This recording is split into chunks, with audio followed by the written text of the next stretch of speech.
shattered to unbreakable.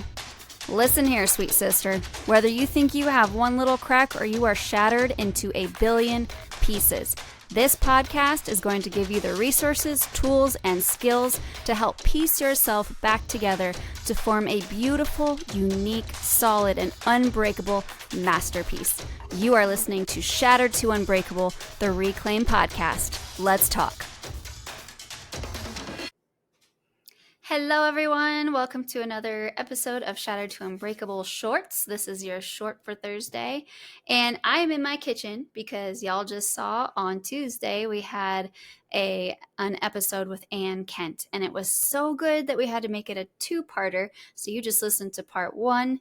Now we're going to listen to part two next week. But I wanted to come on here and actually talk about something that blew my mind, and I honestly, I always do this to you, huh? I talk about what I like about it before I even tell you what we're talking about. That's me for you. So I'll tell you what we're talking about. See if that helps. First, we're going to talk about routines. Are they good? Are they bad? What kind of routine should you have, etc. So I always wondered if there was something wrong with me because I had certain routines that I stick to all the time. And then there are some routines that I find actually annoying to have, and I get burnt out and I hate it after a while. And I'm like, golly, why do I hate it? I just literally went through a self-discovery process that told me I loved it and need to do more of it. Well, I was putting too many parameters on myself. So there I was listening to my Alex Hermosy podcast. If you don't know who Alex Hermosy is, he is one of the youngest self-made billionaires. I think is he on his way to a billion? Or anyway, whatever. He's very successful. And so I listened to him because he's very successful in business. And the only reason he is successful in business is because he knows himself very, very well. Something I love about Alex is he doesn't fall into the you shoulds. He does what works for him. And I think this is extremely important. And I think this is why so many people get stuck, is because there are so many self-development books out there that tell you what you should be doing in order to be successful. And it's completely a myth. If you make your bed every morning, it's not going to make you more money unless it completely alters your mood and mindset for the day and makes you feel more productive. But the act itself of making your bed doesn't help you. It's what it provokes in you that helps you.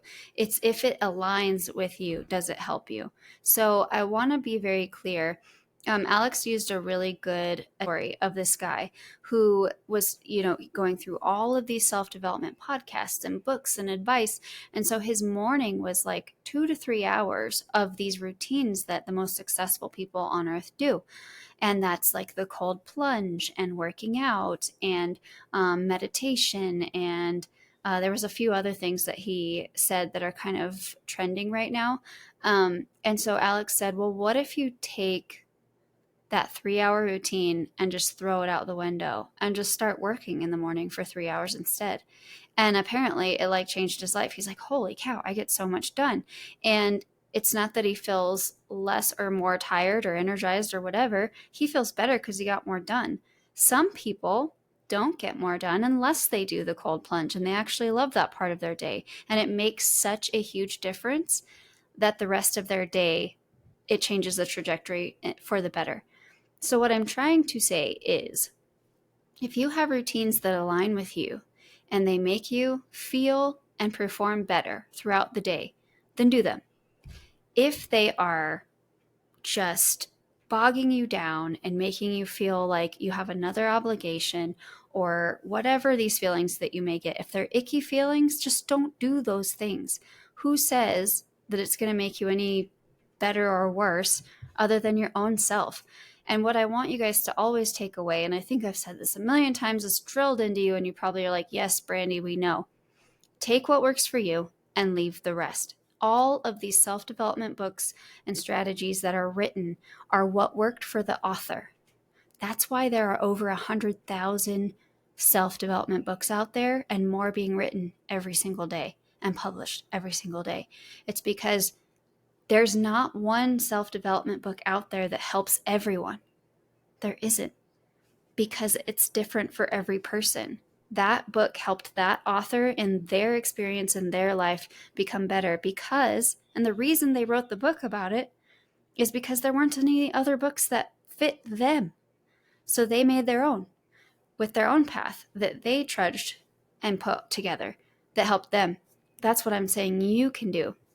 You don't need a routine that is given to you by the seven most successful habits, or the morning miracle morning, and the make your bed. Like, all of these things are telling you to do all of these things. If it doesn't align with you, it's not going to help. It's only going to add stress and cortisol to your life. And if you've listened to any of my podcasts, you know how I feel about cortisol. You want to lower it. You want to stay as less stressed as possible. In fact, I was just reading my my psychology classes on development and what it does to you in the older years. And the stress that you're experiencing now is creating these, I think it's amyloids. I might be getting that wrong. But that's what causes Alzheimer's. Alzheimer's in the brain is where things get hard and calloused and they are not moving very well in your brain. And so things start to die and shrink and all the bad things happen. You lose your memory. So that all starts 15, 20, 25 years prior with the stress levels in your life. So if not for anything else, do your older self a favor, especially if you fear Alzheimer's and the effects that that has on you. Start lowering your cortisol now. And the cool thing about you doing that is it's going to teach your kids how to lower cortisol when they are in their little people ages and teenagers and even young adults. You're literally going to make your kids' lives longer and have a higher quality by choosing to live your life with less stress and less cortisol. So I'm not saying completely nix your routine.